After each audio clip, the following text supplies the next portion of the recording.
I'm Gorik Ooms. I am a lawyer with a PhD in public health, so it's a bit of a strange combination. I'm a junior academic. I know I don't look like very junior, but I worked most of my professional career with Doctors Without Borders, Médecins Sans Frontières. And then when I decided to join academics, I was already years before intrigued by the theories of John Rawls, an American philosopher.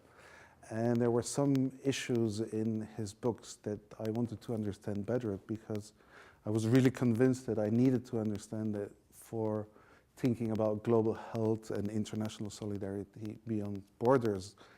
And so when I had the opportunity, Professor Thomas Pogge, who used to work with John Rawls, invited me to come there for a year. And I said, yes, of course. And then I started looking for money, obviously, and I got a Fulbright grant.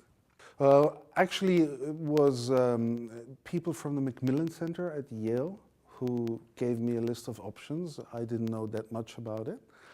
And so I applied, and the process was quite smooth. We had an interview, and then good news. Where to start? I mean, it was a very intense year. For a part, I took courses with Professor Pogge. On another part, I taught as well at the Yale School of Public Health. I did a lot of research. I became a good customer of a company I shouldn't mention. But I bought and read hundreds of books, and I wrote a few papers. And then for the family, my children were a bit reluctant. They're 12 and 9 years old, and so moving 1 year to the US wasn't very easy for them at the beginning, but they adjusted nicely and in a very different way. But after 1 year, they were like real Americans. My wife took a year without pay from a job in Belgium, and she was allowed, because I was faculty at Yale University, she was allowed to attend courses as an auditor, as they call it. And so she did French literature, Portuguese, evidence-based medicine, and some other courses at the Yale School of Public Health. Well, there's a couple of things. First of all, I think it's important to go with a clear plan and a clear purpose. I met some other Fulbright scholars who were less clear in the beginning, and so they felt like they lost a couple of months in the beginning before they really got into it. So if you have a very clear plan, you know exactly what you want to do, that certainly helps.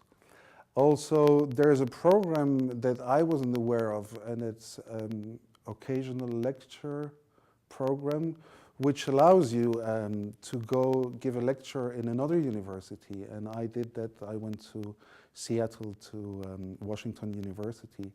And that was a brilliant experience to see another part of the US. And then we decided, we took a month holidays at the end of the year, and we did the American thing. We rented an RV and we crossed from New Haven, East Coast, to San Francisco, West Coast. Het was een fantastische ervaring en ik zou het aan iedereen aanraden.